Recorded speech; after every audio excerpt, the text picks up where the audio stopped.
महात्म्य कहा गया कि एक पंडित जी थे जो बड़े ही धर्मात्मा पुण्यात्मा थे, लेकिन उसकी वृत्ति बदल गई थी। वो मांस खाने लगा था, गिर जाए, मांस खाने लगा था, शराब पीने लगा था, व्यभिचार करने लगा था और अपने नीच कर्म के कारण था तो ब्राह्मण, लेकिन वो प्रेत की योनि में चला गया था। उसकी पत्नी भी मरी, वो भी प्रेत हो गया। दोनों पति पत्नी प्रेत हो गए थे, जिसके चलते क्या हुआ, वो प्रेत योनि में जाकर के भटक रहा था। उसी तरह से एक ब्राह्मण और था, वो भी प्रेत बन गया था, एक जगह ताल के वृक्ष बन करके खड़ा था। एक दिन घूमते हुए दोनों पति पत्नी उसी ताड़ के वृक्ष के नीचे आ गए, तो वहां पर दोनों ने जो यम यातना भोगा था, नरक की गति भुगती थी, उस गति को भुगतने के बाद जो कष्ट पाया था, उसी कष्ट से व्याकुल वो व्यथित दोनों एक ताड़ के वृक्ष के छाया में था। उसी समय में बोला, उसकी पत्नी पूछी अपने पति से, आप तो बड़े धर्म के ज्ञानी पुरुष थे, बहुत सारे वेद उपनिषद के ज्ञाता थे, लेकिन थोड़े से अपने कर्म की गति के कारण ये कष्ट भोग रहे हैं। हे पतिदेव, इसी गीता अध्याय 8 के आधा श्लोक को पढ़ा। किम तद ब्रह्म किम अध्यात्मम् किम कर्म पुरुषोत्तम, कि वह ब्रह्म क्या है, अध्यात्म क्या है, और हे पुरुषोत्तम वो उत्तम कर्म क्या है। इतना सा ही बोलने पर देखा कि वो ताड़ का वृक्ष भी अपने स्वरूप में आ गया, और जो दोनों प्रेत थे वो प्रेतत्व से छूट गया। इसलिए इस अध्याय को जब से गीता प्रकट संसार में हुआ है, तब से लोग श्राद्ध के कर्म में पढ़ते और सुनाते थे संपीड़न के दिन उस कर्ता को, क्योंकि वो आत्मा उस समय में वहां रहती है।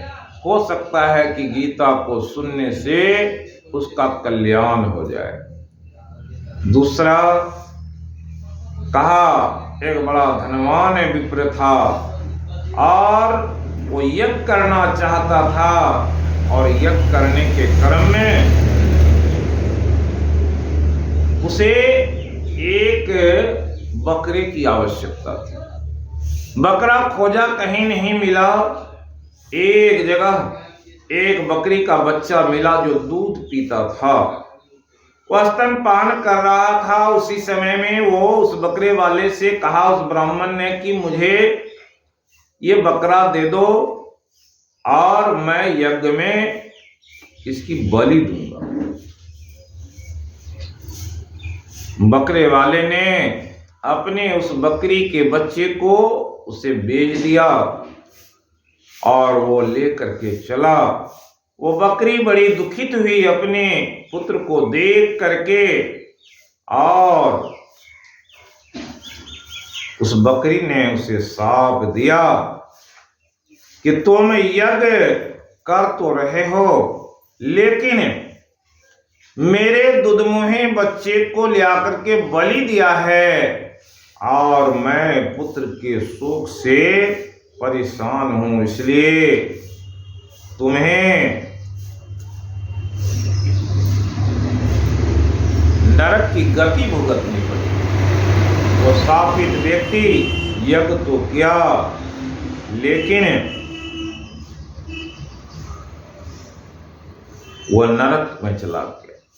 कई योनियों में रहा, बंदर के शरीर को पाया, घोड़े के शरीर को पाया, और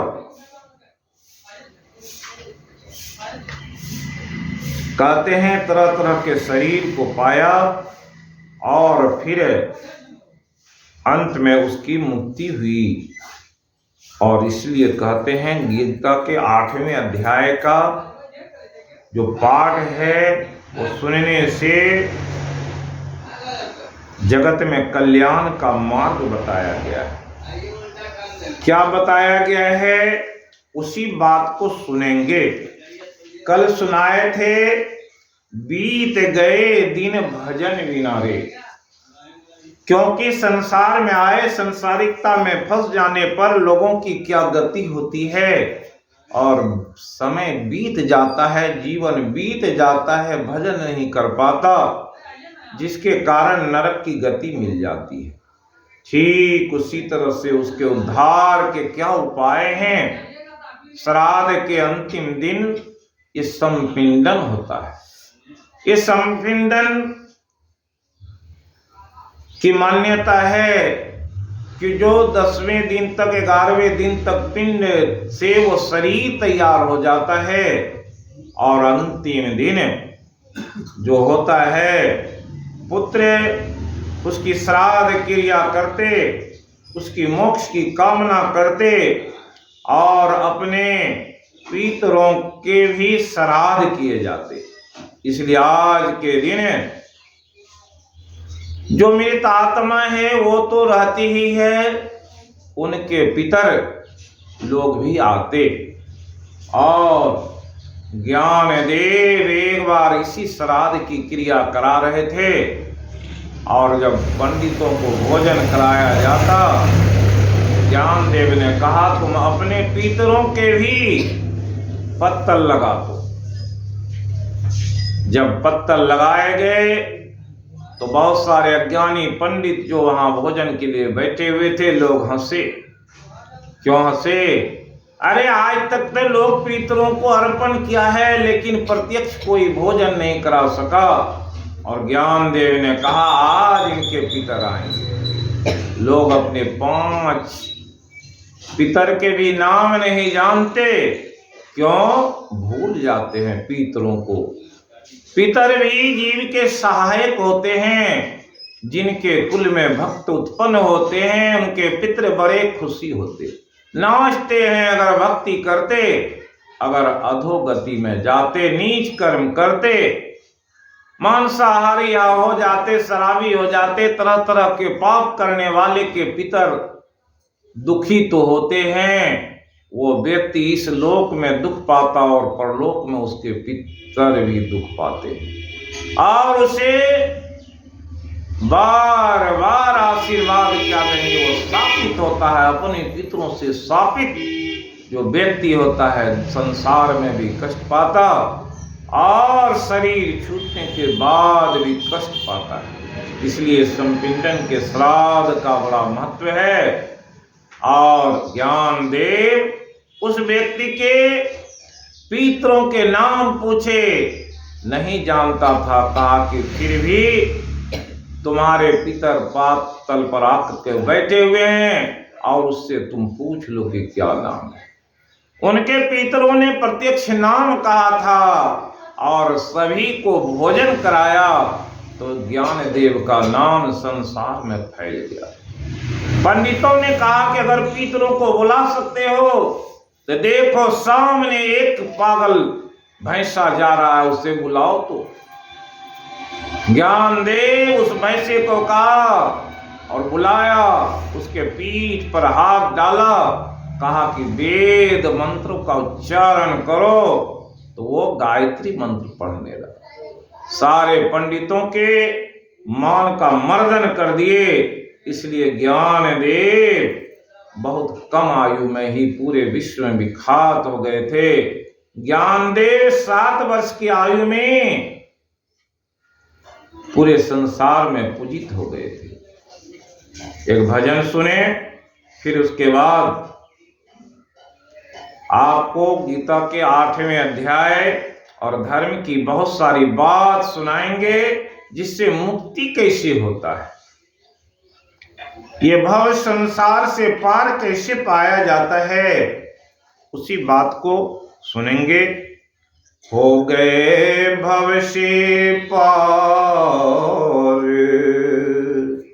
हो गए भव से पार, लेकर नाम तेरा, हरि नाम तेरा।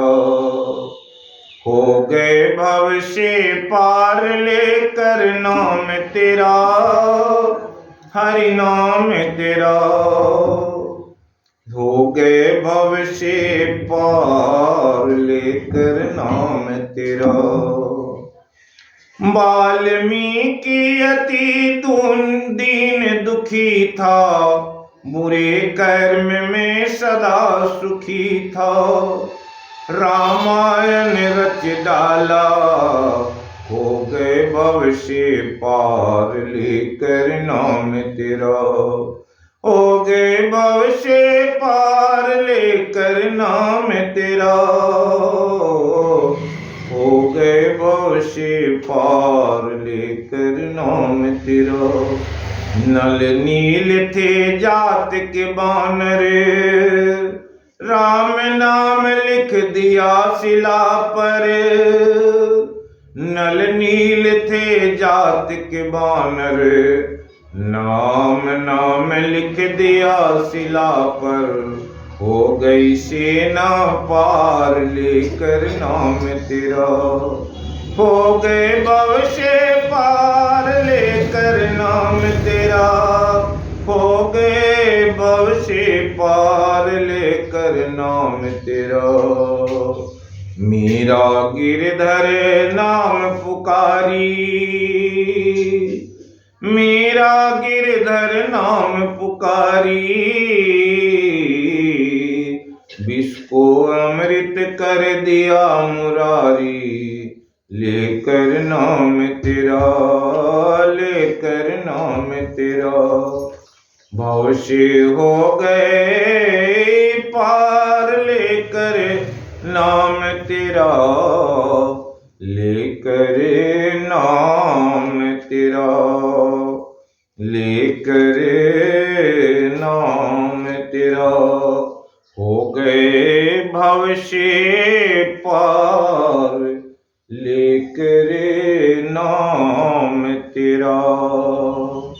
इस संसार से पार उतरने के लिए भगवान के नाम को जो जानता है, भगवान के नाम में कैसी शक्ति है, उसको जानेंगे। वो नाम कैसा है, उस नाम को जो जानता है, संसार से वो पार हो जाता है।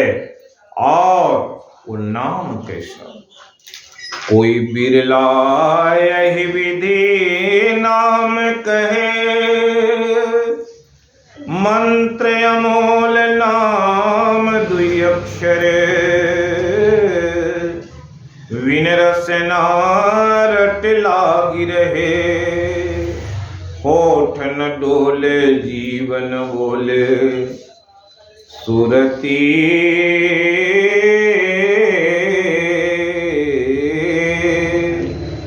धरन दिहाई जहे, दिन और राती रहे सुधि लागी।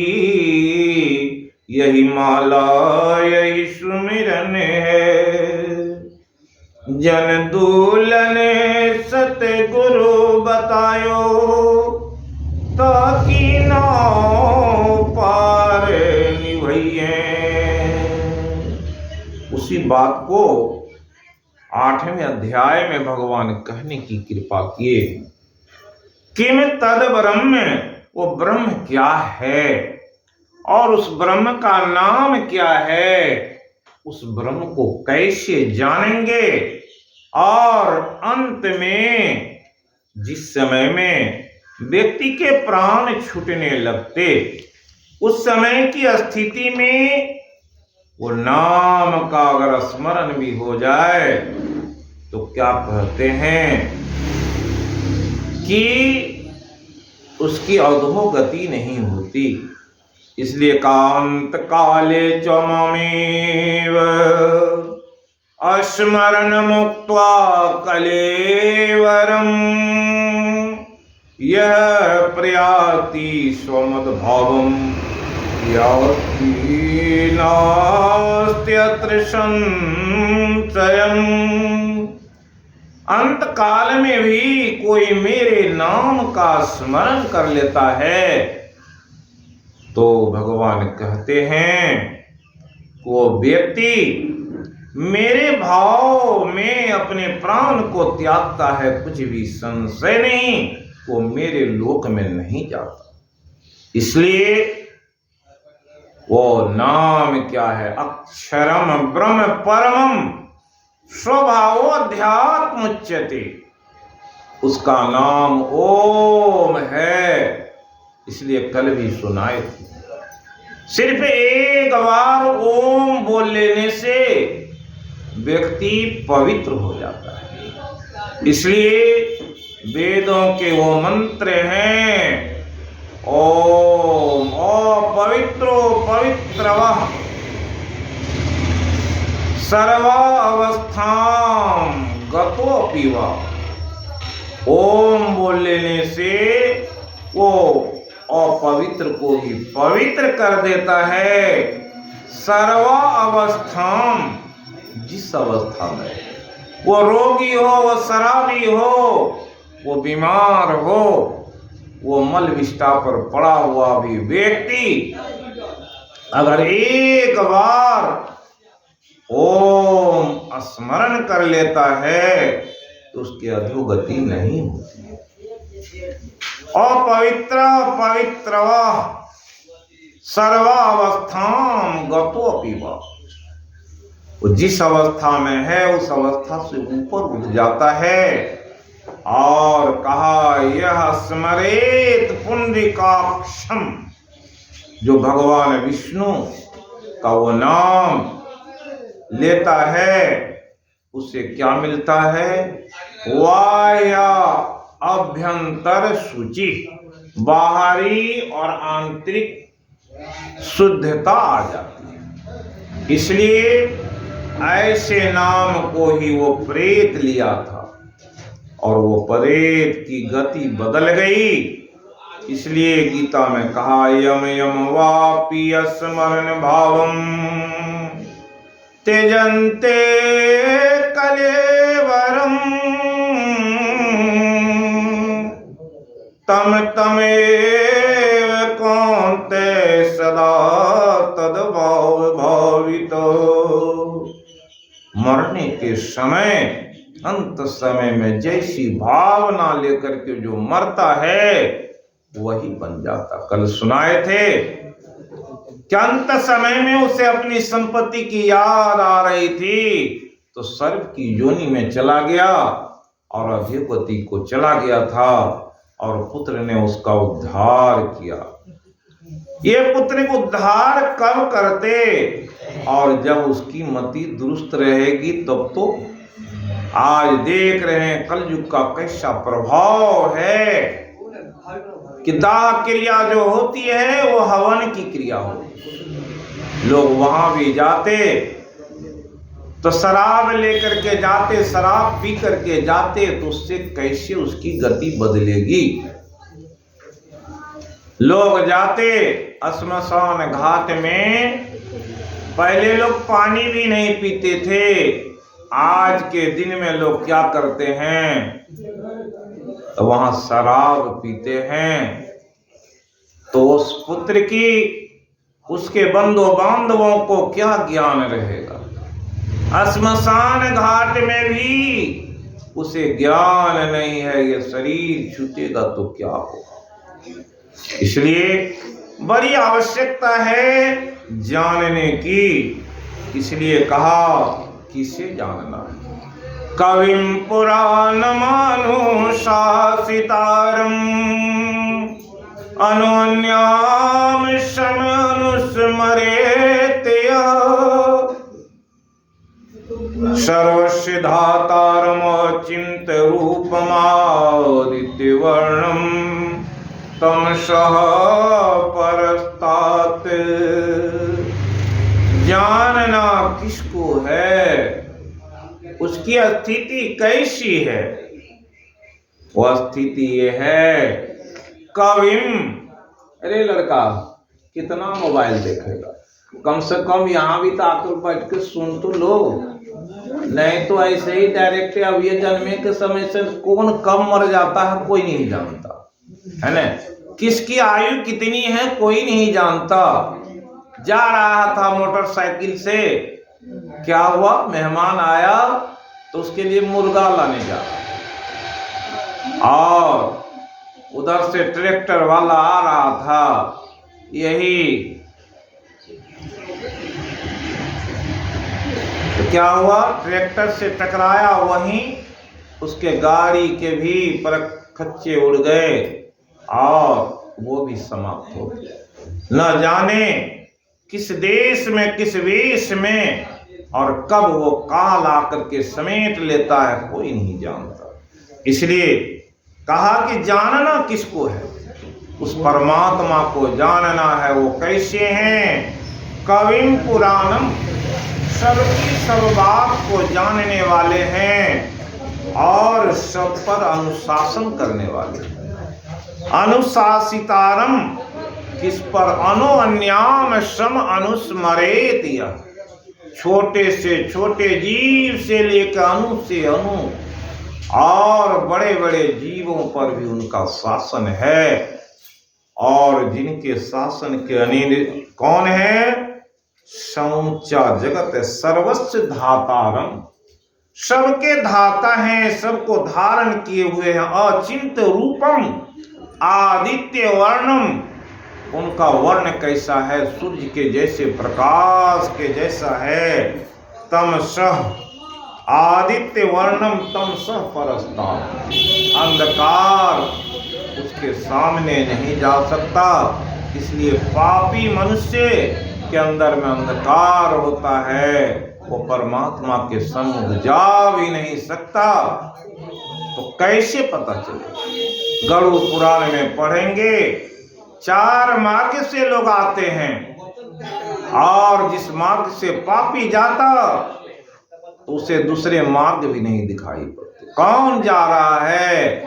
इसलिए बगल में बैठे हुए व्यक्ति को भी सत्संग की बात सुनाई नहीं पड़ती, उसके बारे में जानता नहीं है।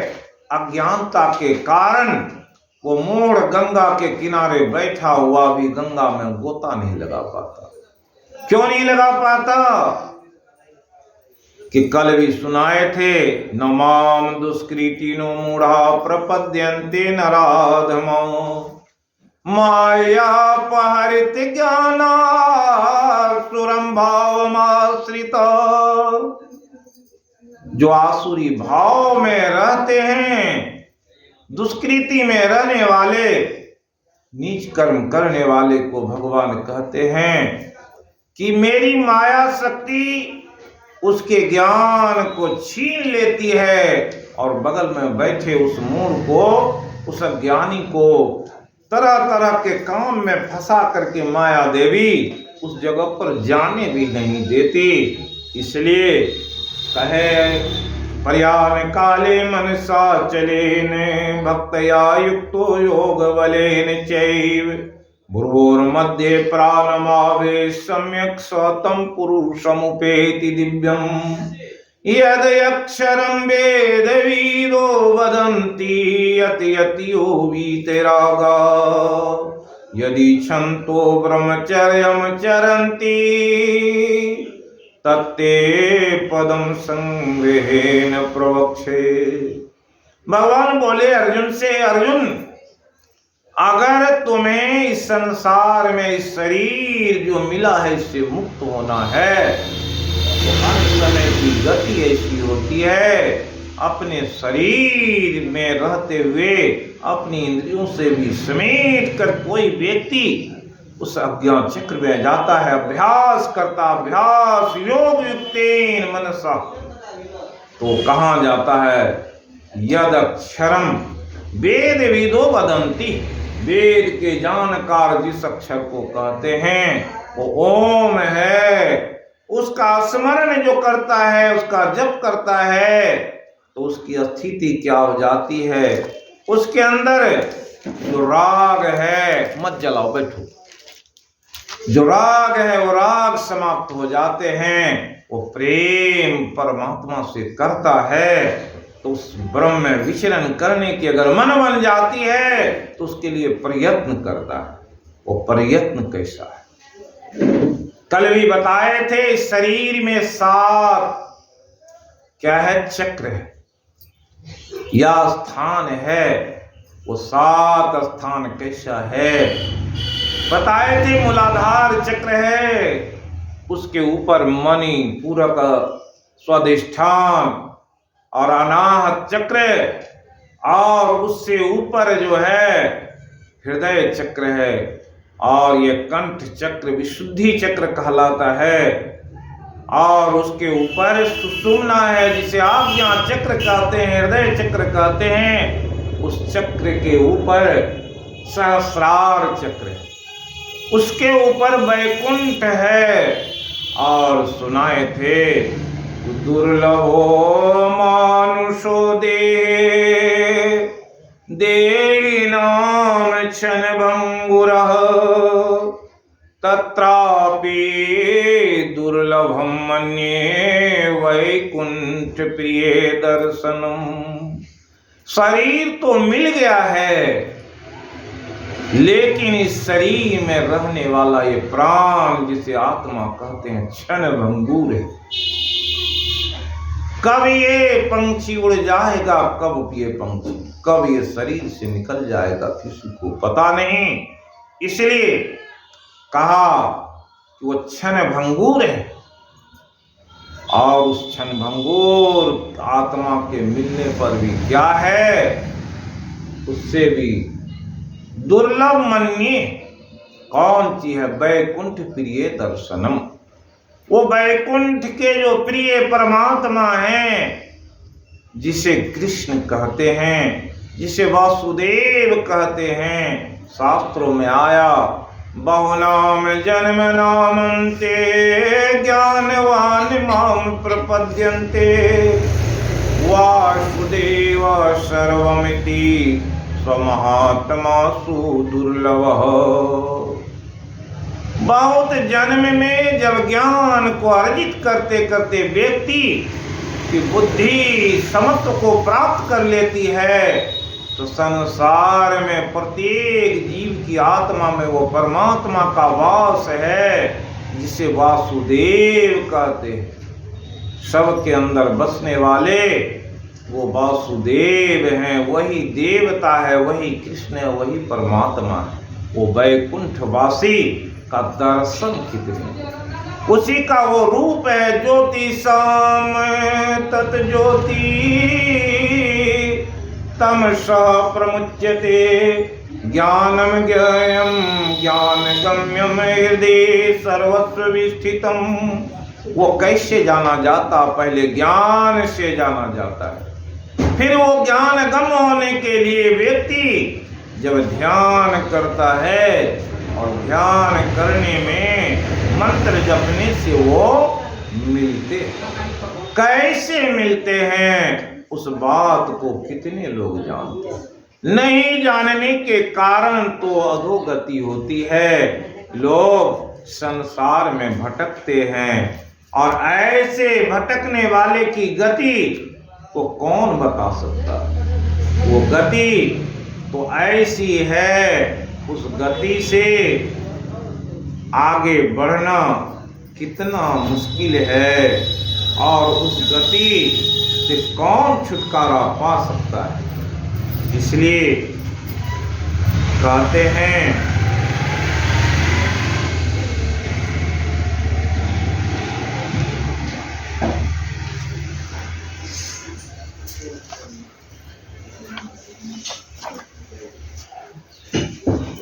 राह गई है बड़ी झीनी है साधो नैन नगर से, नैन नगर में घोर अंधियारी, सतगुरु नाम सफीनी है। सहस भाग एक बाल बराबर, धार धरऊं लवनीनी। वामग सुरत सरकी के जब जावे, ज्योति झका झककीनी है। सतपथ गत यह कहत संत मत, चढ़ी चले चल परविनी। बाबा देवी सावे भेद बतावे, धीरज ध्यान महीनी है।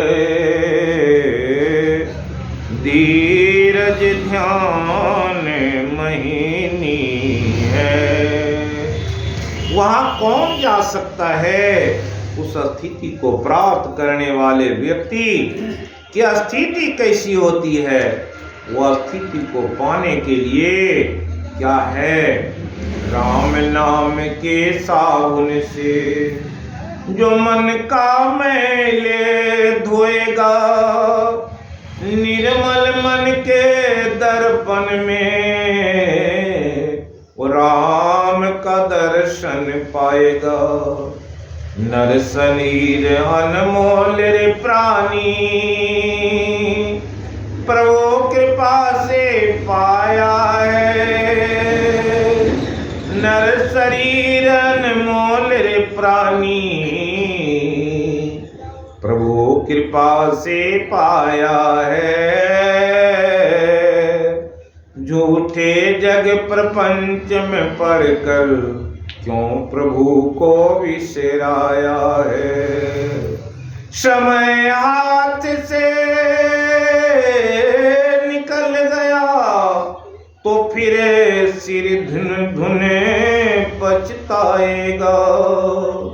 झूठ कपट निंदा त्यागो, हर प्राणी से प्यार करो। झूठ कपट निंदा त्यागो, हर प्राणी से प्यार करो।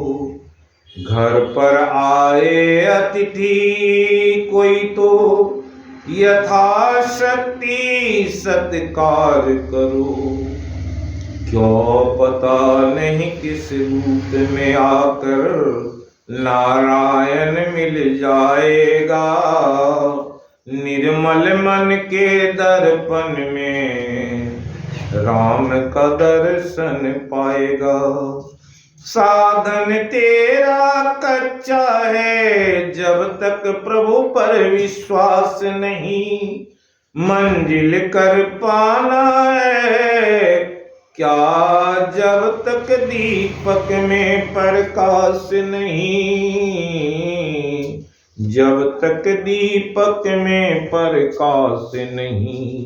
निश्चय हो, निश्चय है तो भवसागर से बेड़ा पार हो जाएगा। दौलत का अभिमान है झूठा, यह तो आनी जानी है।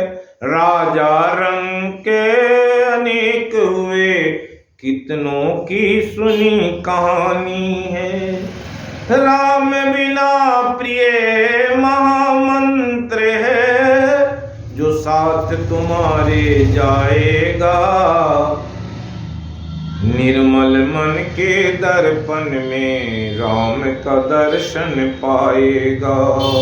निर्मल मन के दर्पण में राम का दर्शन पाएगा। कब पाएगा? इसके लिए यत्न क्या है?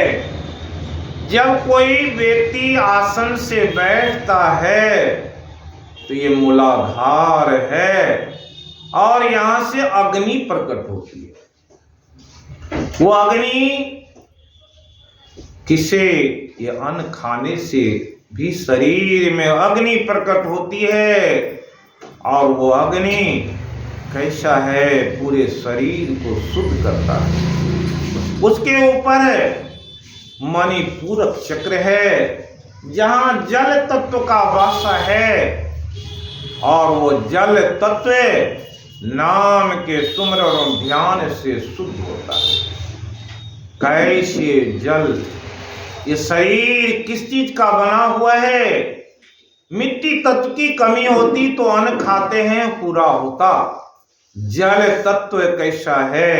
वो शुद्ध होना चाहिए। इसलिए मणि पूरक जो चक्र है, वहां जल की शुद्धि हो जाती है। आसन करेंगे, उसके ऊपर नाभि चक्र है, अनाहत के नाद उत्पत्ति होती है, और नाभि से सुषुम्ना का संबंध है। और वहां से जब ऊपर उठेंगे तो जो आगे चक्र है मणिपूरक से आगे, उस चक्र की स्थिति क्या है? वही तो कल बताए थे, अन्नमय कोश है। वो अन्नमय कोश की विशुद्धि कैसे होगी? कैसा अन्न खाएंगे? जैसा अन्न खाएंगे वैसा ही मन हो जाता है, और जैसा मन वैसा ही सुमिरन हो जाता है। आज लोग अन्न पर ध्यान नहीं देते, इसलिए क्या स्थिति है? जहां मन मिला, अन्न मिल जाए, खाने के लिए आतुर हो जाते, खा तो लेते, वो अन्न कैसा होता है? वही तो मन की मलिनता का कारण है। और व्यक्ति क्या होता है? अन्न के प्रभाव से जैसे दूषित अन्न खाएंगे, दोष लग जाएगा। इसलिए पवित्र अन्न कैसा होता है? महर्षि में ही परमानंद जी महाराज के गुरु ने कहा, अरे कैसे जीवन बिताओगे? जीवन के बारे में बोले मधुकरी वृत्ति से, बोले इससे तुम्हारा खून खराब हो जाएगा। कैसे भजन करोगे? तो कहे भजन करने के लिए तब क्या करना पड़ेगा? अपनी कमाई का अन्न खाओ। तो कहे जीवन बिताओ स्वावलंबी, धर्म भारे थोड़ी कर, संतों की आज्ञा है ये में ही, मात धर छल छोड़ी करे। और स्वाधिष्ठान के आगे ये मणिपूरक चक्र है, जहां भोजन जाता है, उसके पचने से शरीर में अग्नि उत्पन्न होती है, और वो अग्नि और भोजन से रस तैयार होता है। वो रस से शरीर में खून बनते, और खून कैसा बना? जो व्यक्ति दारू पिया, जो व्यक्ति मांस खाया है, जो व्यक्ति तरह तरह के चीजों को खाता है, उसके शरीर के रक्त कैसे हुए? वो तो नाभि कमल को जागृत करने वाला है, तो कैसे होगा? जिसके अंदर में ये मणिपूरक चक्र शुद्ध नहीं हुआ, तो उससे वो शुद्ध परमात्मा कैसे मिलेंगे?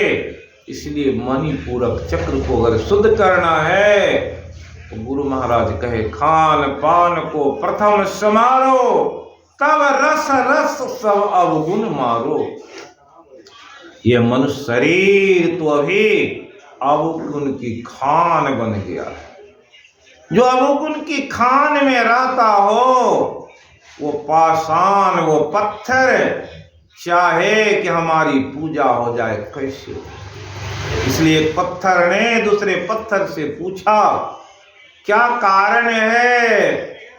एक ही जगह रहने वाले पत्थर, लेकिन वो पत्थर वाला ले गया, एक पत्थर से मूर्ति बनाया, दूसरे पत्थर को नीचे लगा दिया।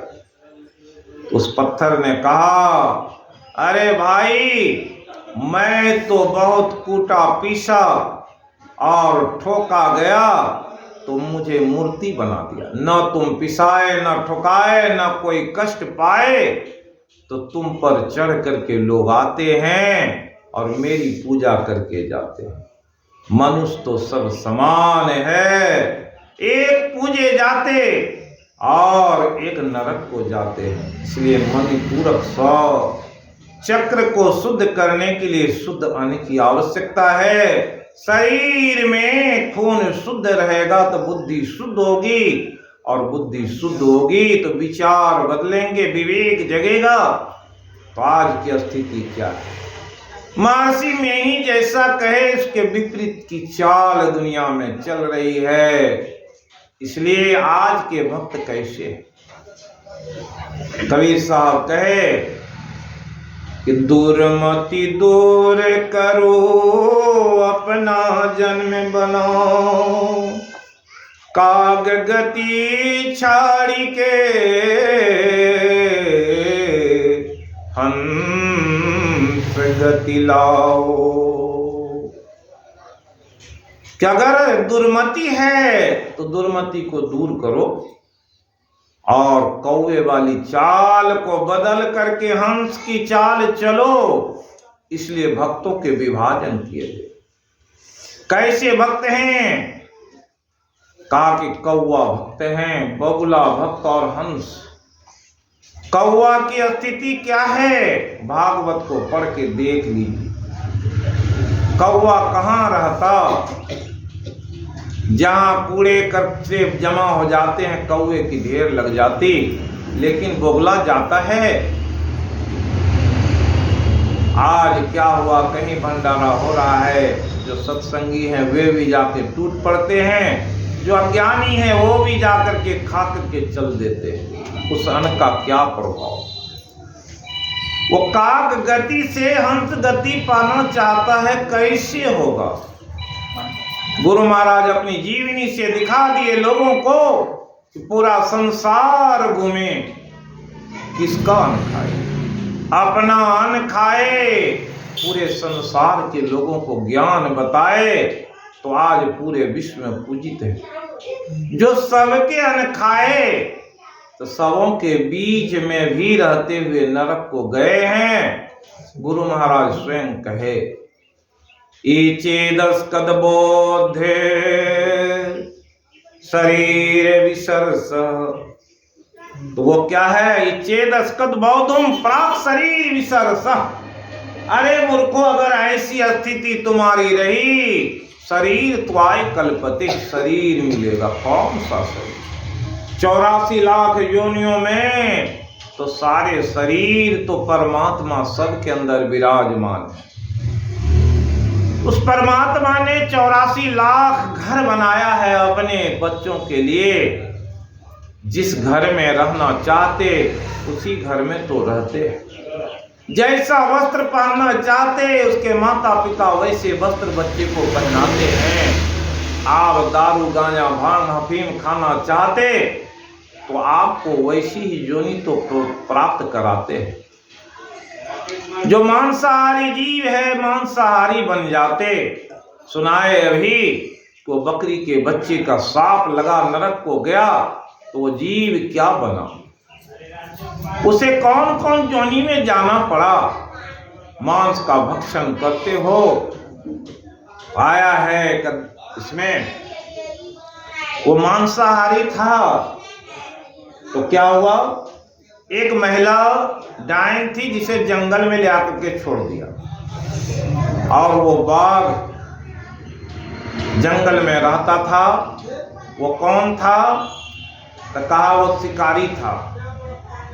जंगल में तरह तरह जीवों को मारने वाला शिकारी। तो डायन गई तो वो शिकारी को खा गई, और दूसरे जन्म में वो डायन क्या हुआ? शिकारी बाघ बना, और वो डायन बकरी बनी थी। वो बकरी जब जंगल में गई चरने के लिए तो बाघ उससे भाग रहा। तो उससे किसी ने पूछा, रे बाघ तू बकरी को देख के क्यों भागता है? तो कहा कि इसलिए भाग रहे हैं कि पूर्व जन्म में ये डायन थी, हमको खा गई थी। तो तू बाघ होकर के भागते हो। इसलिए वो बाघ और बकरी की कहानी शास्त्रों में है। उधर जाना नहीं चाहते। अभी सुना रहे थे कि किस तरह से शरीर शुद्ध होता है अन्न खाने से। बगुला की क्या गति है? थोड़ा साफ सुथरा रहता, थोड़े पानी में रहता, और थोड़े पानी में ही अपनी भजन क्या करता है, आंख बंद करके बैठा है। कोई मछली आई, पकड़ लिया, थोड़े से ही भोजन से संतुष्ट रहता है, लेकिन साफ सुथरा रहता है। तो संसार के कुछ लोग वैसे होते हैं, बगुला भगत के जैसे, थोड़ा बहुत भी मिल जाए तो उससे संतुष्ट रहते हैं, परमात्मा की भक्ति करते, लेकिन न तो वो ज्यादा ध्यान करता है, न ज्यादा मंत्रों के जप कर पाता, तो क्या उसे वो गति मिलेगी? थोड़ा पढ़ा लिखा है तो क्या वो कलेक्टर जज बन जाएगा? नहीं बन पाएगा। पढ़ने के लिए भी बहुत अकथ प्रयास किया जाता है, तो बड़ी बड़ी डिग्री लेने पर रातों दिन जगने वाला व्यक्ति कोई बड़े पद को प्राप्त कर पाता है। तो भक्ति में भी वही है, कोई भक्त तो बन गया, लेकिन बगुला भगत के भांति थोड़ा बहुत इधर से उधर किया। लोग तो भक्त कहते हैं बगुला भगत को, लेकिन अपनी स्थिति भी नहीं बदल सका तो दूसरे की स्थिति क्या बदलेंगे? इसलिए कहा, दुर्मति दूर करो, काग गति छाड़ी के हंस गति लाओ। हंस कहाँ आता है? परम पवित्र जगह में हंसों को देखा जाता। सभी लोग हंस को भी नहीं देख पाते, क्योंकि हंस तो वैसे पवित्र जगह में रहता जहां निर्मल जल की धारा बहती है, उसमें वैसे हंस पाए जाते। इसलिए कबीर साहब हंस के उदाहरण दिए। अरे अगर संसार में आए हो तो इस रूप को छोड़ो। कहते हैं ऋषभ देव जी को 100 पुत्र हुए। उस ऋषभ देव जी ने अपने पुत्रों को समझाया, नायम देहो दे भाजाम नीलोके कष्टान कामान तू बिट भुजाओं में तपो दिव्यम पुत्र कायेन सत्वम शुद्धे तस्मात् ब्रह्म सौख्यम नित्यम।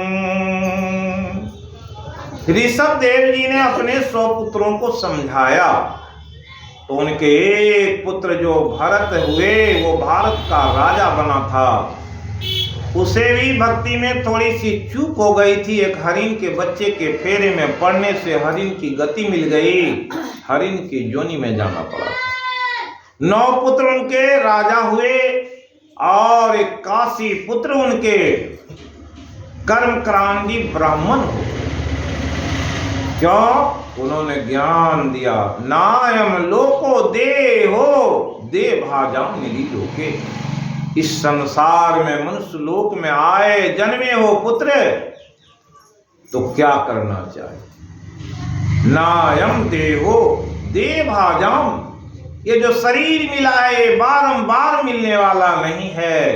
84 लाख जुगनियों को भुगत करके कोई मनुष्य का शरीर मिलता है। रामायण में भी भगवान की वाणी है, आकरि 4 लक्ष 84 जोनि ब्रह्मत्य जीव विनाशी फिरत माया कर प्रेरा काल कर्म स्वभाव गुण घेरा कवम करुणा कर नर देही देत ईश बिनु हेतु सनेही।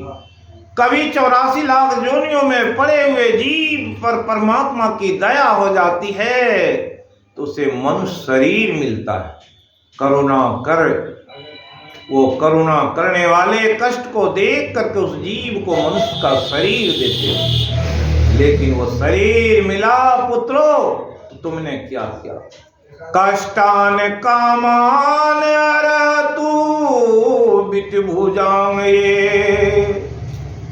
अरे संसार में आए तो धन कमाने, अपनी इच्छा की पूर्ति के लिए कितने कष्ट सहते, तरह तरह के भारी से भारी कर्म कर के लोग अन्न की खोज में लगे, पेट भरने में लगे हुए हैं, धन जुटाने में लगे हुए हैं, तो कहते हैं कि तुम्हारे सामने कुत्ता और सियार भी तो है, देखो वो भोजन के लिए क्या करता है। कुत्ता को कमाने की कोई आवश्यकता नहीं, उसे भी बहुत सारे बच्चे, उसे भी बहुत सारी पत्नियां हैं, क्या तुम्हारे जैसे कष्ट भोग करके भोजन की तलाश में लगा हुआ है। अरे सियार को देखो, वो तो जंगल में रहता, वो किस तरह से अपना जीवन चलाता है, तुम तो कुत्ते और सियार के भी भांति जीने की कला नहीं जानते। अरे वो कुत्ते को भी देखो, वो किस समय में कब अपने पत्नी की तलाश में रहता, कब बच्चों से उसकी आसक्ति होती है। बहुत सारे बच्चे होते, कुत्ता उसके पीछे नहीं दौड़ता। लेकिन हमारी स्थिति क्या है, हम पशु के जैसे भी रहना नहीं जानते। इसलिए कहा तपो दिव्यम पुत्र कायेन सत्वम। अरे पुत्रो तप करो, तप करोगे तो परमात्मा जिसे सत्व कहते हैं वो मिलेंगे। वो मिलेंगे तो क्या करेंगे, शुद्धे तस्मात्, परमात्मा के दर्शन से शुद्ध हो जाता है। और शुद्धे तस्मात् ब्रह्म सौख्यम नित्यम, जो ध्यान करते हैं, मंत्रों के जप करते हैं और तरह तरह से भगवान के पूजन में लगे रहते, उसे उस ब्रह्म का दर्शन हो जाता है। और ब्रह्म के दर्शन से क्या मिलता है, उस ब्रह्म के दर्शन से जो कुछ मिलता है उसको गुरु महाराज कहने की कृपा की। क्या कहे, सतगुरु सतगुरु नित ही पुकारत, छीजत पाप समूह रहे। सतगुरु सतगुरु नित ही पुकारत, छीजत पाप समूह रहे। छीजत पाप समूह रहे। सतगुरु रूप ही में धारत, काम क्रोध मद लोभ दहे। जो रोज मंत्रों के जप करेगा उसके अंदर काम, जो इच्छा है, क्रोध और अहंकार सब क्या हो जाते हैं, वो समाप्त हो जाते हैं। अमीय रूप गही मन सुख पावत, स्मृति शैल ब्रह्मांड लहे। और गुरु के रूप का भी अगर प्रत्यक्षीकरण हो गया, उसकी सूरत ब्रह्मांड में चली जाती। वो ब्रह्मांड के अभी जो बैठाए कि दुर्लभ है, वो वैकुंठ के प्रिय का दर्शन, उसका दर्शन प्राप्त कर सकेगा। जो पकड़े सो, जो पकड़े भव पार उतर गए, मैं ही सतगुरु चरण धरे। गुरु महाराज कहे कि जो अगर ऐसी भक्ति करेगा तो वो पार उतर जाएगा। उसी को समझाए और कहा विशुद्धि चक्र है। ये विशुद्धि चक्र कहाँ है, इसी कंठ में। जो हम लोग बोलते हैं, नाम जपेंगे, कीर्तन करेंगे, ये कंठ चक्र शुद्ध हो जाता है तो आगे का रास्ता स्वयं खुल जाता है। मंत्रों के जाप से रामायण में लिखा, क्या लिखा गया है, मंत्र जपहि अति लौलाए, होई सिद्धि अनिमादिक पाए। क्या है, जैसे मंत्रों को जपेंगे तो सिद्धि प्राप्त हो जाती है। अनिमादिक 9 सिद्धि है वो प्राप्त हो जाती, अष्ट सिद्धि 9 निधि, 8 सिद्धि प्राप्त हो जाती है। तो उसको 9 प्रकार के खजाने हैं परमात्मा, वो 9 निधि खजाने के मालिक बन जाते। जब जैसी चाह होगी वैसी राह मिल जाएगी और वैसे आनंद मिल जाएगा। इसलिए कहे कोई कष्ट में रहता है, मंत्र जपहि अति आरत भारी, मिटहि कुसंकट होई सुखारी। मंत्रों के जप से आपके दुख दूर हो जाते हैं। भागवत में नारद जी सुनाए हैं व्यास जी को कि व्यास जी आप भागवत की रचना कीजिए, संसार के कष्ट दूर हो जाएंगे जिस दिन परमात्मा के दर्शन हो जाएंगे। इसलिए कहा उत्तिष्ठ जाग्रत प्राप्य ब्राह्मी बोधस्य, शूरस्य धारानि सीता, दुरत्तया दुर्गम पथम वदन्ति। उठो, जागो और उस परमात्मा को प्राप्त करने के लिए प्रयत्न करो। जो प्रयत्न करेगा वही तो मंत्रों के जाप को जपेगा, और जो जाप जपेगा उसके आज्ञा चक्र स्वतः खुल जाएंगे। वहीं से संसार का भी नियंत्रण होता है, शरीर का भी नियंत्रण होता है। जो ऐसे उस चक्र में पहुंच गए, उस चक्र के ऊपर सहस्रार चक्र है, जहां कमल दल कमल है, सहस्त्र दल कमल, जिस पर ब्रह्मा बैठे रहते हैं। उस ब्रह्मा के उस लोक से जो आगे उठता है वही तो उस वैकुंठ लोक में पहुंचता है, जहां से फिर आना नहीं पड़ता, व्यक्ति मुक्त हो जाता है। इसलिए तो यहाँ कहा, कैसे लोग कहते हैं हम शिव भक्त हैं, हम अमुक भक्त हैं। शिव जी कहते हैं सिरे कपाले रुद्राक्षं बीभरम चिंतेत तदा, तदा ज्योति प्रकाश स्यात् विद्युत पुंज संप्रभा। कि जैसे कोई शरीर है, शरीर में कपाल है, कपाल में एक ऐसा छिद्र है जिसे रुद्राक्षं बीभरम चिंतेत तदा, वहां पर कोई चिंतन करता है तो चिंतन करते ही वहां एक विद्युत पुंज प्रकट हो जाता है, वही परमात्मा का रूप है। उसी को तो कल सुनाए थे, नाम संकीर्तन में सुनाए थे। वही आदि शक्ति शिव है, वही तो दुर्गा, वही तो काली, वही सारे देवताओं के बारे में कहा। अव्यक्त अनादि अनंत जय अज आदि मूल परमात्म, जो ध्वनि प्रथम स्फुटित पराधारा, जिनसे कही स्फोट है। उस ध्वनि को जो सुनता है, जानता है, वही तो परमात्मा को प्राप्त करता है। एतत् चिंतन मात्रेण पापानां संक्षयो तदा, दुराचारो अपि पुरुषो लभते परमं पदम। दुराचारी भी परम पद को प्राप्त कर सकता है।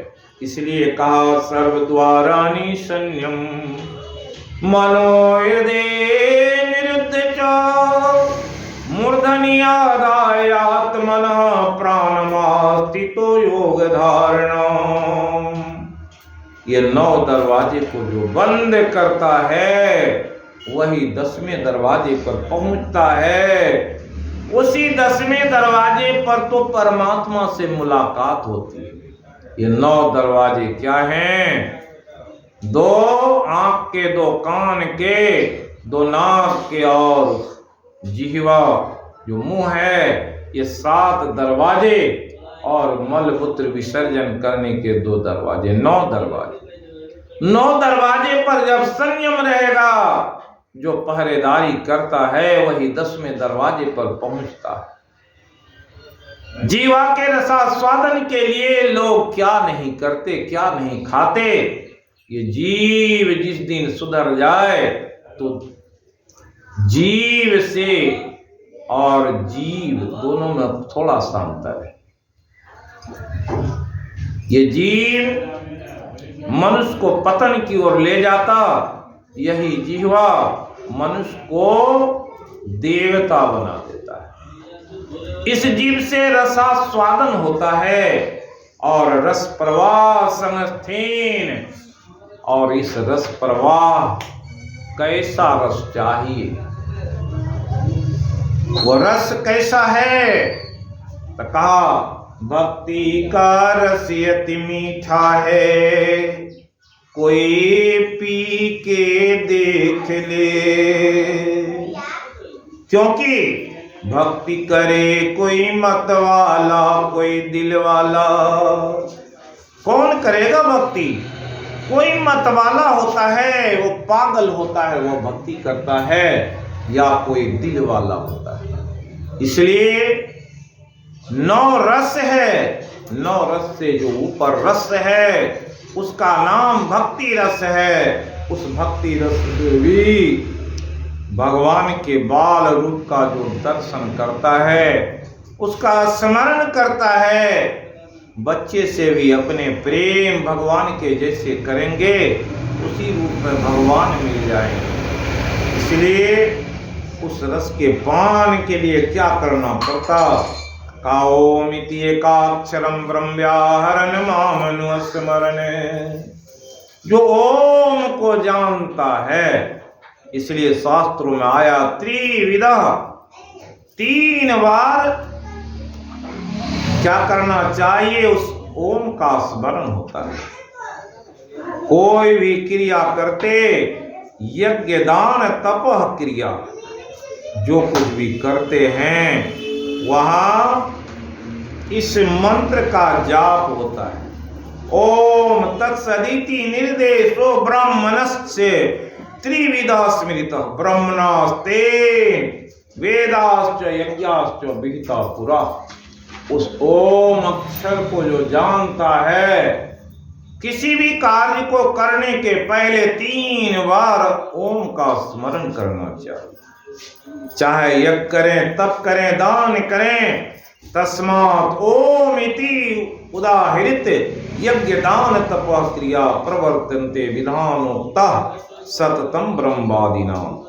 इसलिए ओम के बारे में इस अध्याय में बताया गया वही ब्रह्म है, वही परमात्मा का नाम है। अनन्य चेता सत्यम यो माम स्मरति नित्यसः तस्याहं शूलवः पार्थ नित्ययुक्तस्य योगिनः।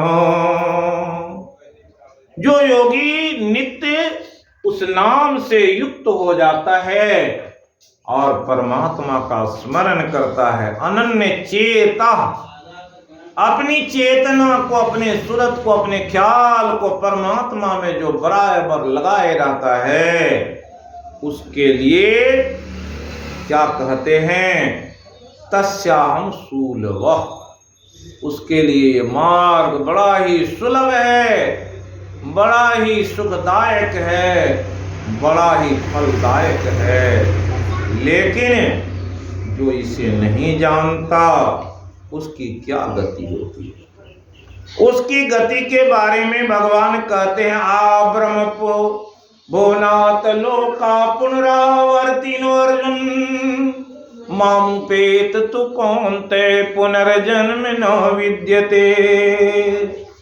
ये ब्रह्मा तक के लोग परिवर्तनशील हैं, जो आए हैं सो जाएंगे। राजा रंग फकीर, एक सिंहासन चढ़ चले, दूजे बंधे जात जंजी।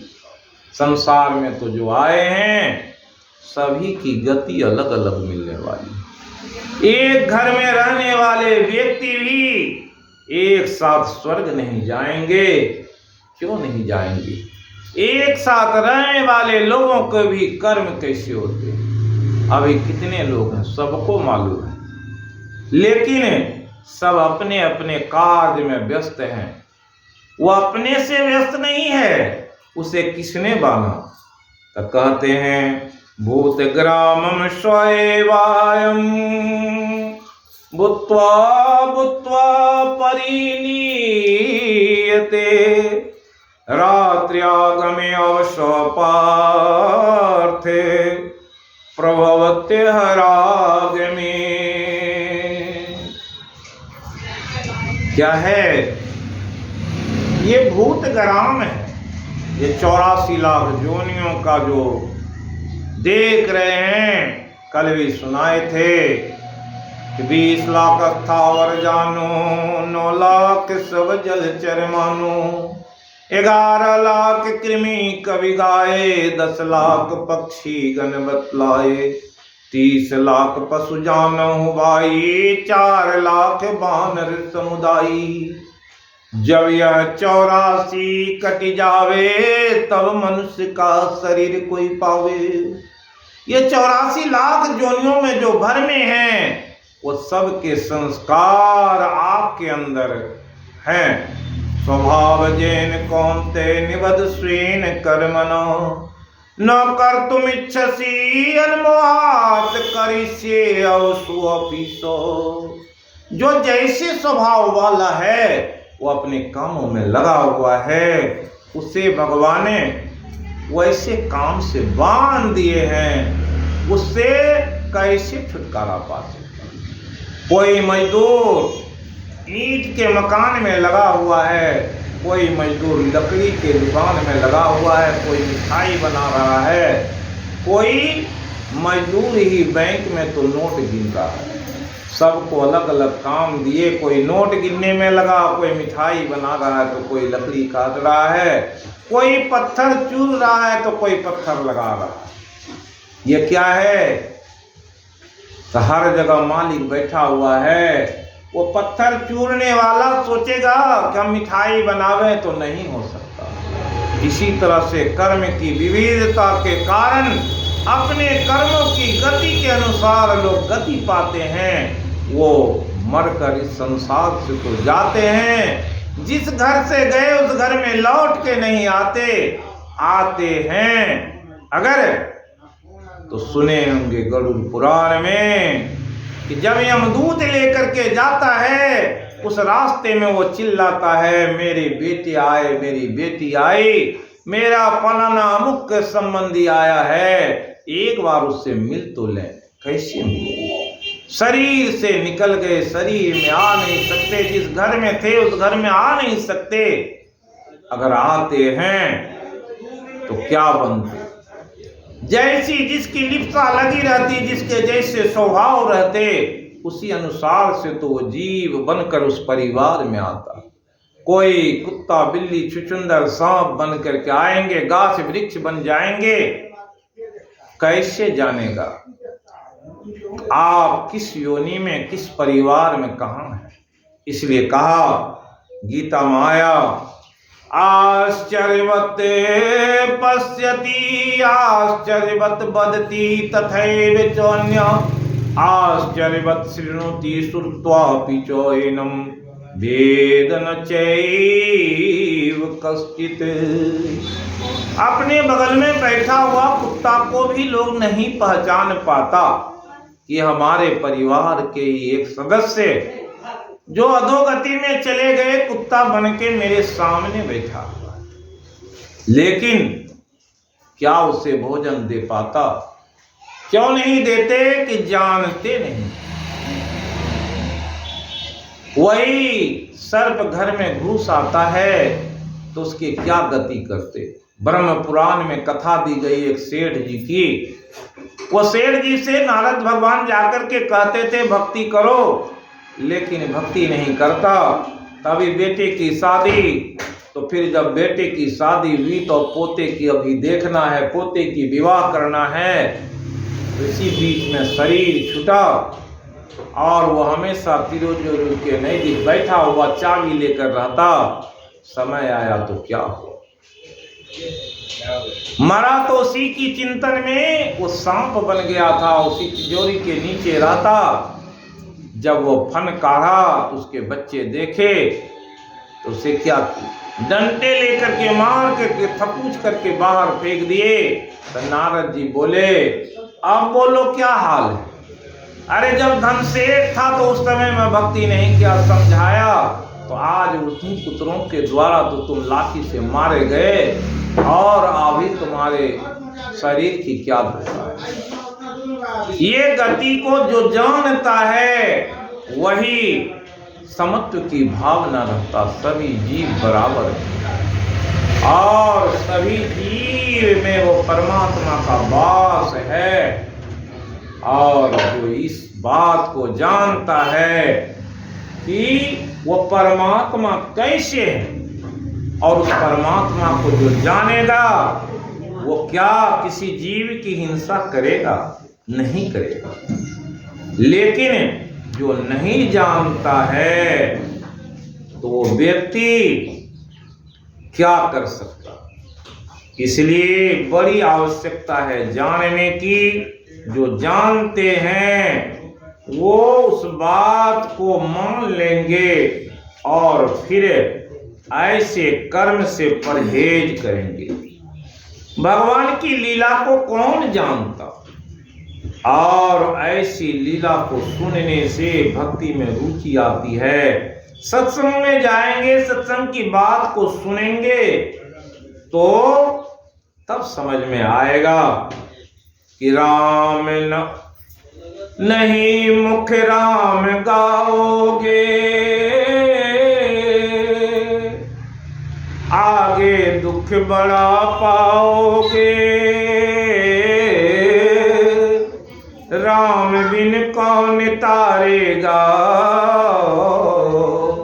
पकड़ जमदूत मारेगा। कहो सत्संग ना किन्ना, भूखे को नहीं कछु दिन्ना। माया और मोह में झूले, कुटुंब परिवार लखी फूले। पूछे धर्मराज जब भाई, सुनाए थे गरुड़ पुराण में, धर्मराज के दूत आते हैं, श्रवण कुमार पूछते हैं कि आप कैसे कैसे पुण्य किए, कैसे कैसे पाप किए। तो व्यक्ति के मुंह से वो वाणी नहीं निकलती, वचन मुख नहीं कछुआई। पलटूदास से लखी, पलटूदास एक बड़े संत हो गए पलटूदास। उनके भजन है, पलटूदास लखी रोया। किसको? मनुष्य को देख करके रोए। करे मनुष्य शरीर मिला है नहीं जानते हो, सुघर तन पाए के खोया। इतना अच्छा तन मिला है, इतना अच्छा बुद्धि, सब कुछ मिला, परमात्मा सब कुछ दिए, लेकिन थोड़े से उस नाम को नहीं जाना तो क्या हुआ? जीवन समाप्त हो गया। और जीवन समाप्त होने पर क्या मिलता है? अंत समय में वो पहुंचा पछताते हुए वो व्यक्ति अपने जीवन की उस राह पर जब चलता है तो समझ में आ जाता कि अगर भजन किए हुए रहते तो आज हमारी भी गति कुछ और होती। इसलिए बड़ी आवश्यकता है कि भजन करें। भजन जब करते हैं कोई सुनाए कि जिसे ज्ञान हो गया है तो ज्ञान कैसा है? जर्रे जर्रे में है झांकी भगवान की, किसी सूझ वाले आंखों ने पहचान की। नामदेव ने पकाई रोटी, कुत्ते ने उठाई। पीछे घी का कटोरा लिए जा रहे, पर वो रूखी तो न खाओ, थोड़ी घी तो लेते जाओ, क्यों मुझसे रूप छिपा रहे, तेरा मेरा एक नूर फिर काहे को हुजूर। क्या हुआ कि नामदेव जी रोटी पकाए और जैसे रोटी रख करके घी लाने गए हैं, अब भोग लगाएंगे भगवान को, तब तक में कुत्ता आया रोटी लेकर के जा रहा है। नामदेव जी इसके पीछे घी की कटोरी लेकर के दौड़े, प्रभु रुक जाइए, आप आए अभी तक घी नहीं लगा पाए, थोड़ी घी तो लगा ले। लोगों ने देखा तो सोचा नामदेव पागल हो गया है, इसलिए कुत्ते के पीछे दौड़ रहा है। लेकिन भगवान सोचे अरे इनकी बुद्धि तो समाप्त की हो गई है, सब में भगवान के वास को देखते हैं, इसलिए अब दर्शन दें। भगवान वहीं खड़े हो गए और नामदेव जी लगाते गए और भगवान रोटी खाते जा रहे। संसार के लोगों की आंख पर तो वो पर्दा पड़ा हुआ है, लेकिन जो भक्त होते या निशा सर्वभूतानां तस्याम जागृति संयमी, यस्याम जागृति संयमी सा निता पश्यतो मुनि। संसार के लोगों के लिए ईश्वर अंधकार के समान है, उसे देख नहीं पाते। जो भक्त होते हैं ईश्वर तो हर जगह में दिखाई पड़ते, इसलिए जर्रे जर्रे में है झांकी भगवान की, हर जगह भगवान की लीला दिखाई पड़ती है। इसलिए कहा निगाह मीरा की निराली, पीकर जहर की प्याली, ऐसा गिरधर को बसाया सांस में।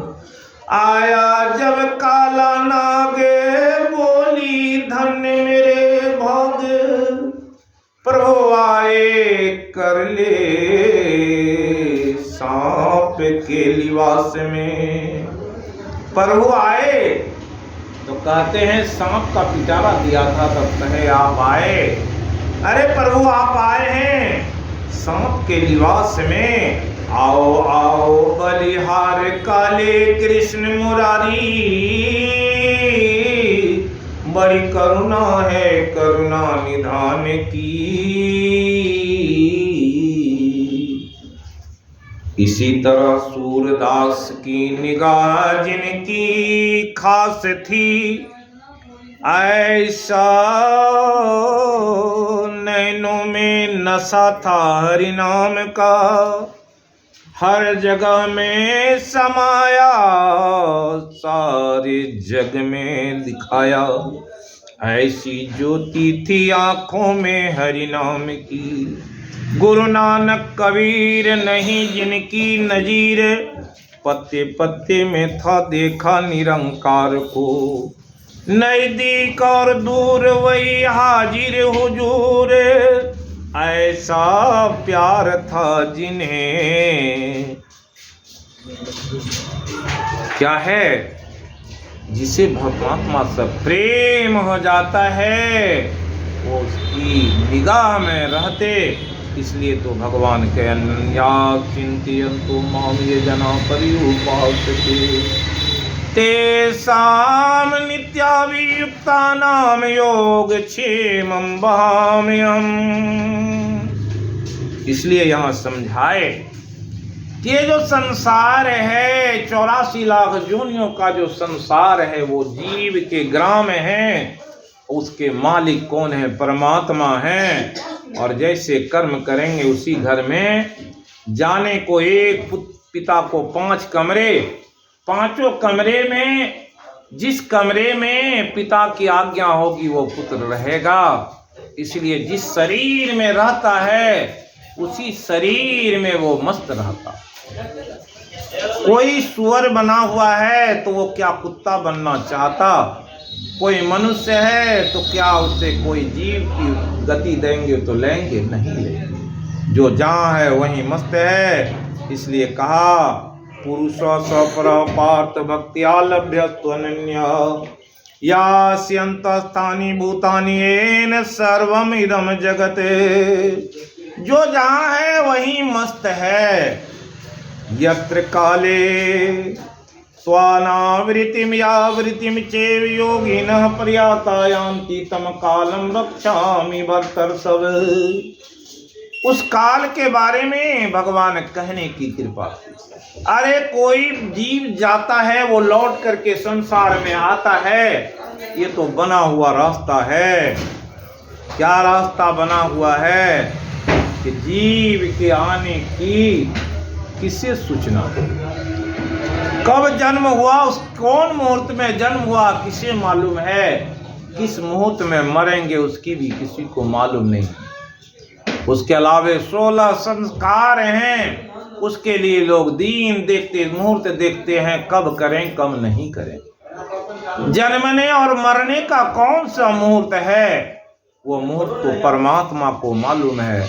इसलिए परमात्मा कहते हैं कि सुना दिए गतिर भरता प्रभु साक्षी अस्थानम निधानम बीजम व्ययम प्रभव प्रलय। क्या है, किसके स्वभाव में किसके प्रभाव में वृद्धि कर दें, किसे कहाँ जाना है और कौन सी भक्ति पर परमात्मा हो जाते हैं कोई नहीं जानता। इसलिए अपने आप को संभालने की बात कहे। शुक्ले कृष्ण गति हेते जगता शाश्वते मते एक याति अनावृतिम अन्या वर्तते पुनः। शुक्ल पक्ष और कृष्ण पक्ष होते, और शांत होकर के बैठो। शुक्ल कृष्ण पक्ष दोनों पक्ष में किस पक्ष में किसका जन्म हुआ, किस पक्ष में मरेंगे कोई नहीं जानते। एक की गति क्या है, जाता है तो लौट के नहीं आता, वो वैकुंठ जाता मोक्ष को प्राप्त कर लेता है। दूसरे की गति क्या, 84 लाख जोनियों में भटकता है, तरह तरह के दुख पाता, और दुख के कारण उसकी स्थिति कैसी हो जाती है। वो जीव की गति देख करके संसार के लोग कहते हैं।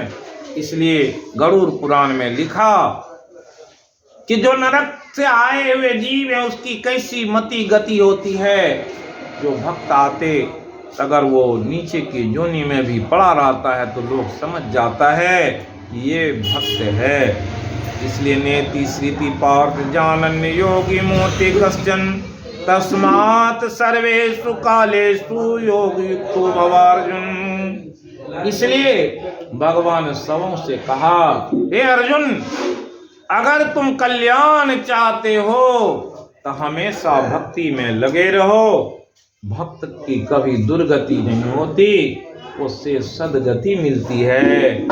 इसलिए 4 मार्गों का वर्णन हुआ है और सुनाए।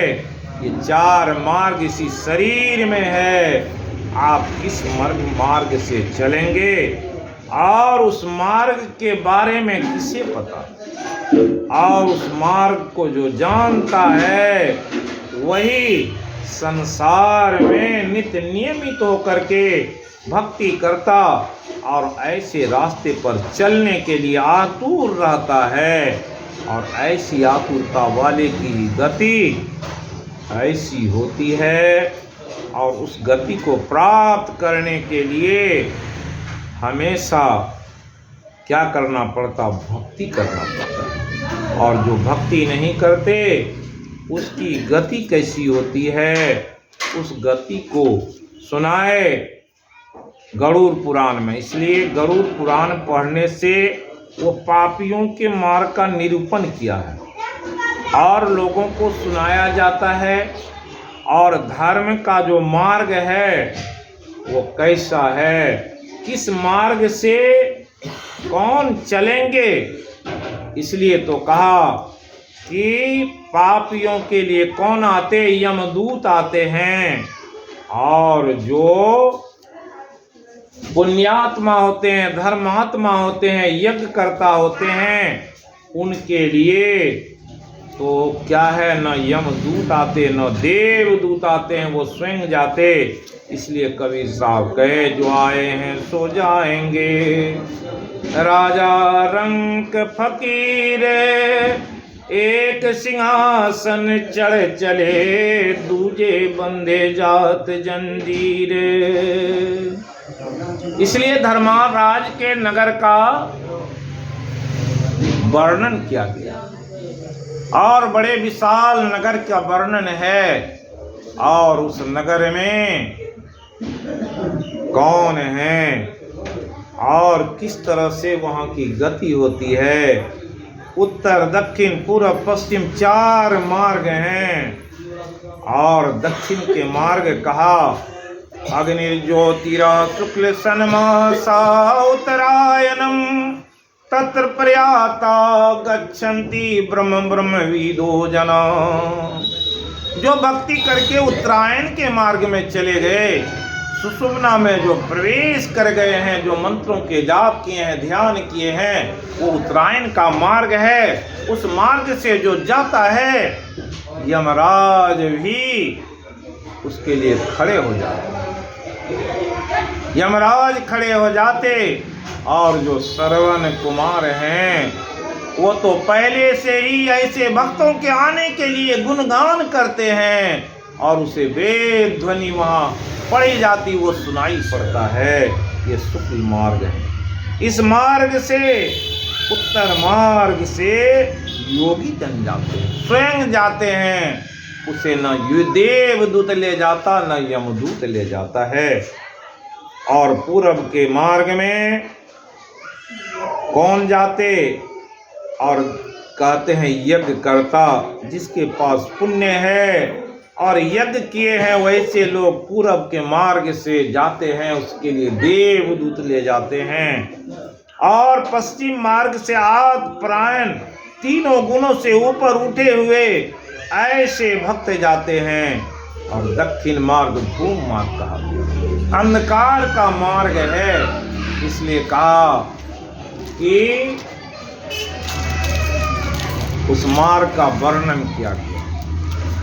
उस मार्ग में कैसे मार्ग हैं, दोमो रात्रि कृष्ण सन्मासा दक्षिणायनम तत्र चांद समम ज्योतिर्योगी प्राप्त निवर्तन्ते।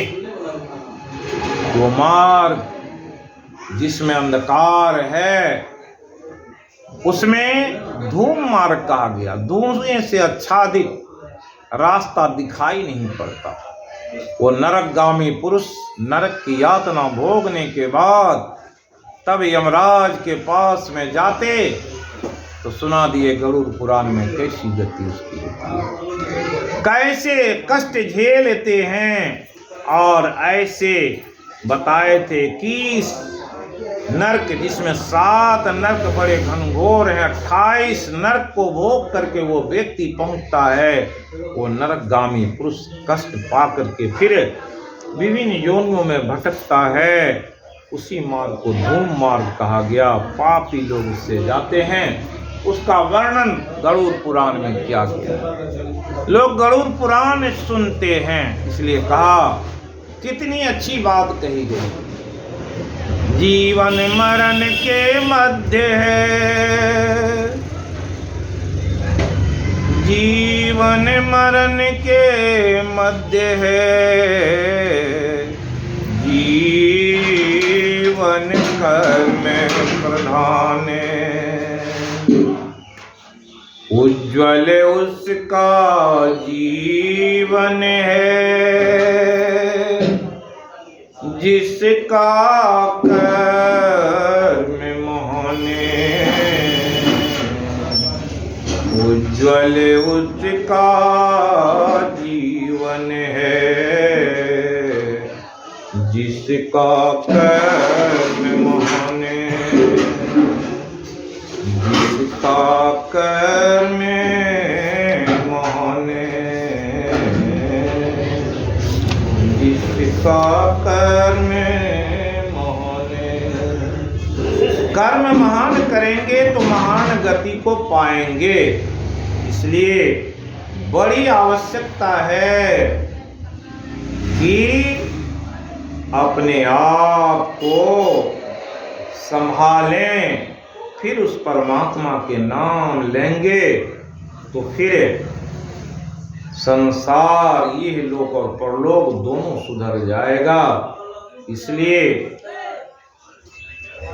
सभी को भक्त बनना चाहिए, भगवान की भक्ति करना चाहिए, और भगवान की जो भक्ति करते हैं उसकी अधोगति नहीं होती। संसार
एक भजन, तो उसके बाद आरती करेंगे।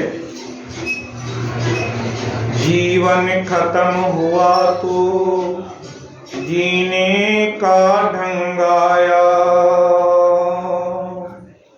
जीवन खत्म हुआ तो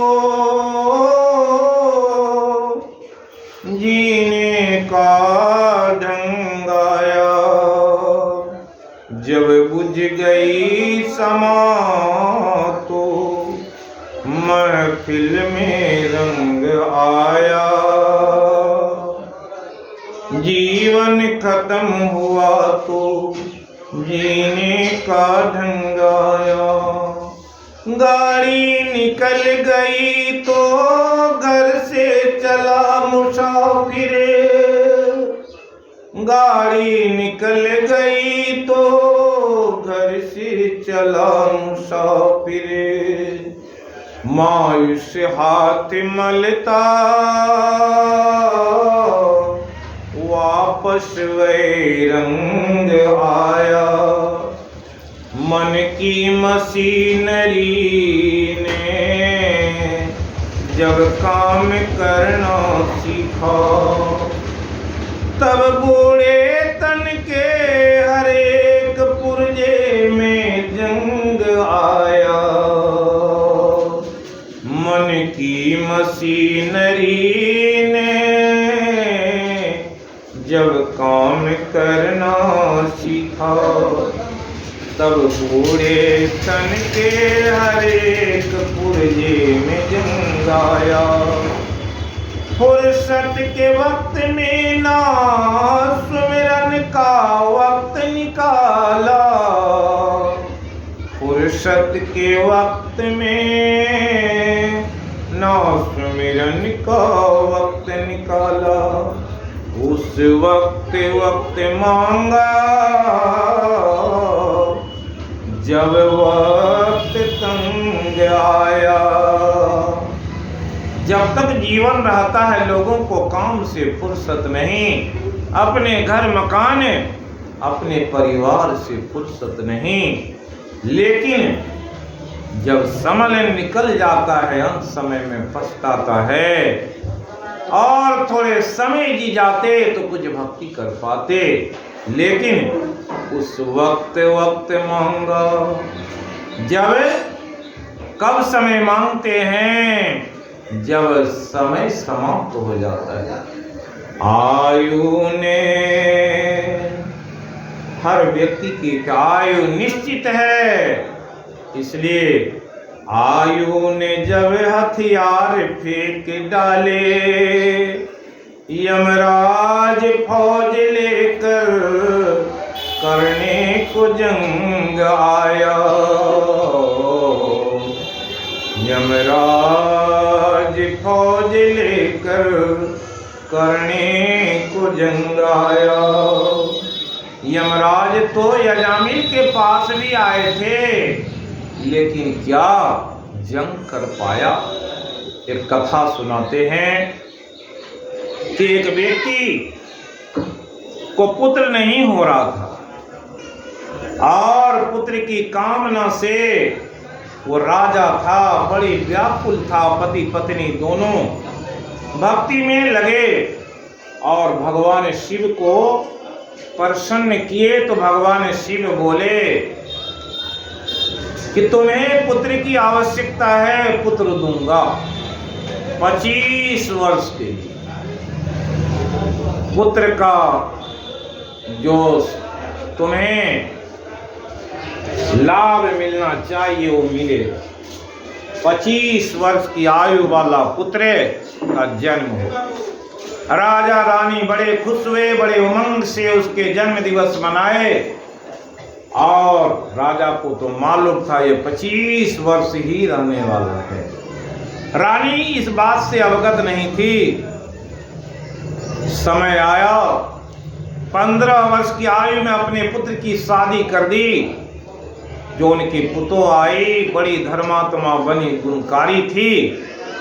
उसका व्रत था। सारे कार्यों को करने के बाद आए हुए अतिथि को, आगंतुक को, कोई भी व्यक्ति मिल जाए उसे भोजन करा करके ही भोजन कर दो। समय आ गया, उसे भी पुत्र नहीं हो रहा है। अब समय नजदीक आ गया, 4 दिन बचे हुए हैं। राजा अपने पुत्र के शोक में व्याकुल छटपटाता हुआ अपने बिस्तर पर पड़ गया। अब क्या होगा हे प्रभु, इसके 25 वर्ष पूर्णे में मात्र 4 दिन हैं। अब कैसी गति हो। इधर भगवान कृष्ण रुक्मिणी के बीच वार्ता हो रही है कि अब उस जीव की क्या गति होगी। शिव जी 25 वर्ष की आयु देकर के उसे पुत्र दिया और 4 दिन अवशेष रहे हैं। पुत्र की मृत्यु का कष्ट राजा झेल पाएगा या नहीं। उधर शिव पार्वती के भी संवाद हो रहे हैं। पार्वती जी पूछी, भगवान आपने 25 वर्ष का पुत्र दिया है उसे, अब राजा तो अचेत अपने बिछावन पर लेटा हुआ है। पुत्र जाने, पुत्र को क्या पता है कि हमारे पिता क्यों व्यथित। बराबर जाते पिताजी की स्थिति देखते, सारे वैद्य जुटे हुए हैं, तरह तरह के जो प्रयोजन हो रहे हैं, कैसे वो बचे। कुछ भी खाते नहीं, न किसी की सुन रहे हैं। वैसी स्थिति में एक बहुत गरीब परिवार की महिला अपने पुत्र को जन्म दी। उसके घर में खाने के कोई अन्न नहीं थे, क्या खाएगी। पुत्र जन्म हो गए। वो भूखी महिला अपने पिता से बोली, पिताजी कहीं से अन्न लाइए, नहीं तो मैं इसी पुत्र को खा जाऊं।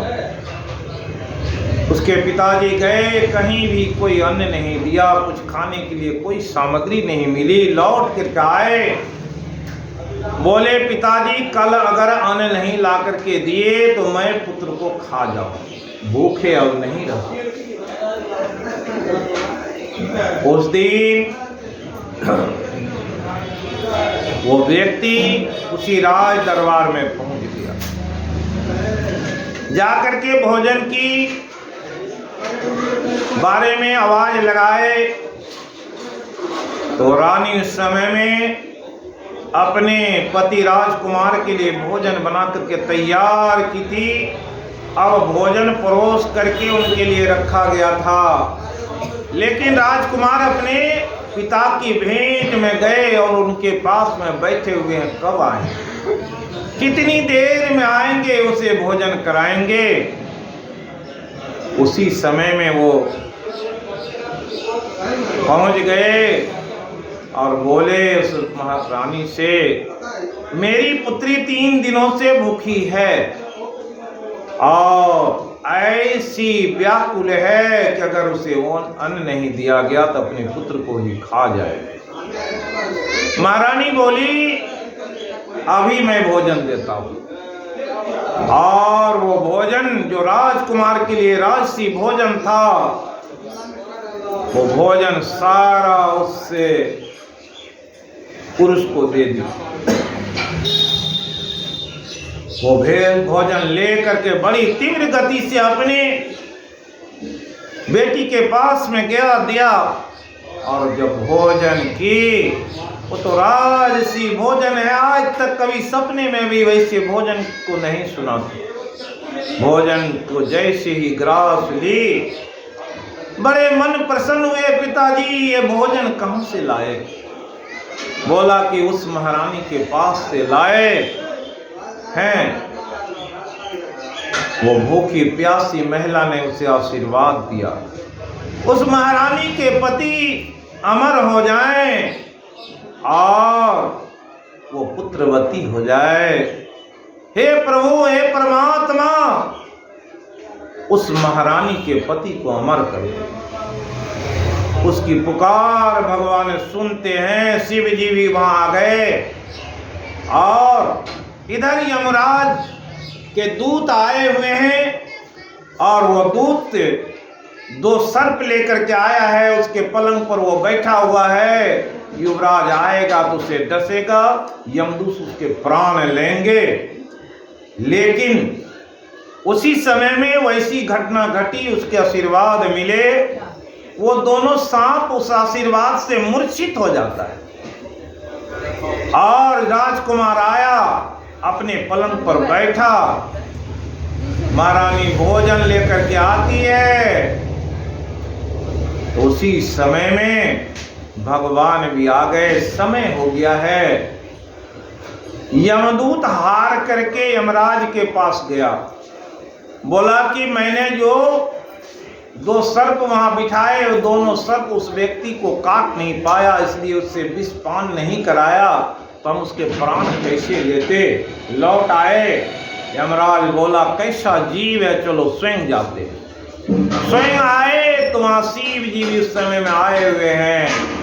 शिव जी उस यमराज से पूछे, क्या आपने एक बार शापित होकर पृथ्वी पर जन्म लिया था विदुर के रूप में, और आप आज यहाँ आए हैं, तो जहाँ क्या स्थिति है इसे भी देखिए। कोई सांप या कोई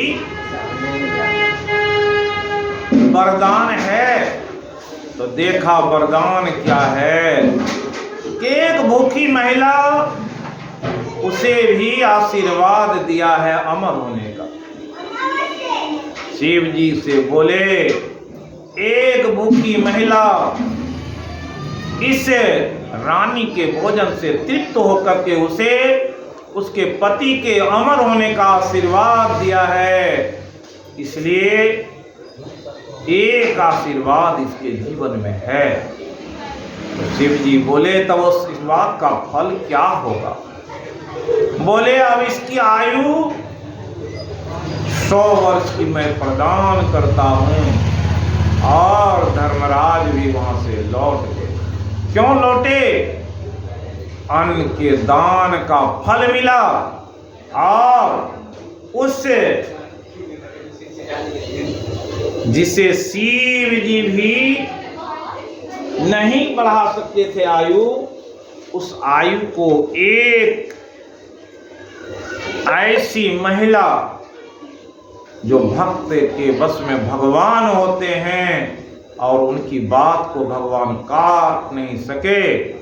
और भगवान कृष्ण बोले कि जीव की गति कैसी कब होगी, भक्तों के बस में भगवान होते हैं। इसलिए कहा 3 लोक 9 खंड में क्या है, गुरु से बड़ा न कोई, करता करे तो कर न सके,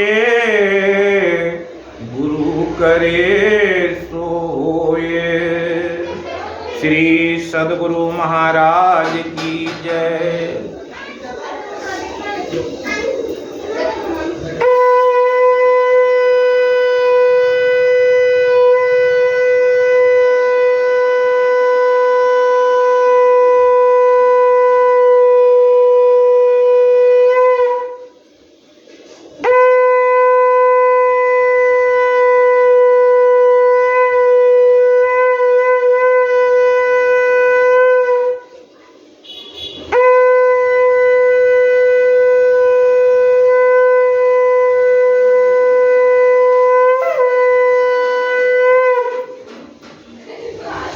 ये कथा आज सत्तन शर्मा के शरीर छूटने के बाद और श्राद्ध आदि के कर्म के अवसर पर आज संपिंडन का कर्म हो रहा है। इसी अवसर पर आप लोगों को गीता के 8वें अध्याय का पाठ सुनाया। तद अनुसार सुनाए, भव से हो गए पार, लेकर नाम तेरा।